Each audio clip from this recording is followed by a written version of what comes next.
I want to introduce you to Project Veritas. If you don't know who Project Veritas is, it's an organization ran by James O'Keefe, and he does investigative journalism, and so does his outlet. He was actually congratulated by the president himself recently because Project Veritas had a lawsuit against the New York Times, which they won, and then they'll go to the next step from there. But they actually did the work. I see. Hey, thank you for the present over here. You guys are awesome.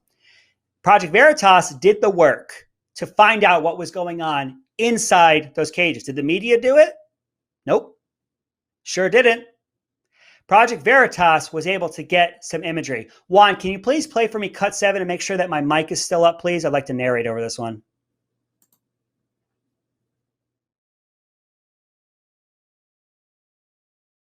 Look, more.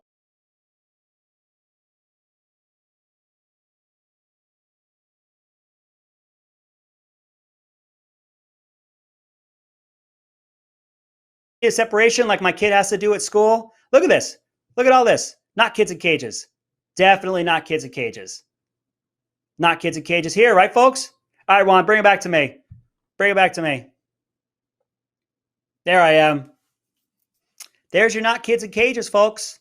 Not kids in cages, right? I mean, they told us they're not cages, and they're plexiglass, and there's no bars and chain link. Yeah, not kids in cages. It's just summer camp. Sleeping on the floor on top of each other. The CDC keeps changing the guidelines for them. Meanwhile, schools have to keep 3 feet of separation or 6 feet of separation.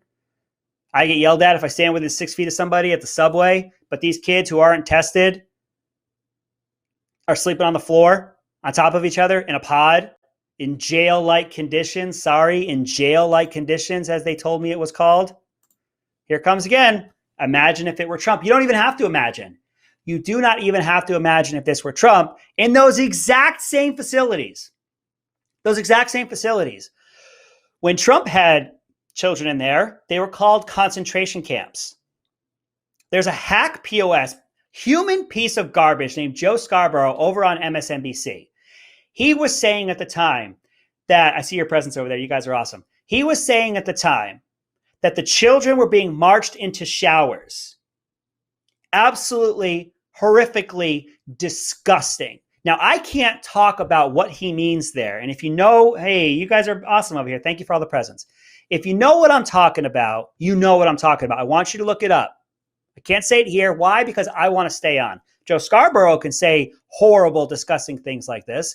Joe Scarborough can make analogies to children being marched to the showers, but I'm going to talk around it. I want you to look up what happened in Europe in the 1930s to a certain demographic. That's what he's referencing. I can't say it. I'm going to remain vague. Thank you so much over here. I'm going to remain vague because I would like to stay on. During the presser, they were asked if they could see the facilities. And in previous interviews that I've mentioned, Department of Homeland Security, Mayorkas has said no. You want to know the reason he gave? Take a quick guess. Take a quick guess. I see you over here. Take a quick guess.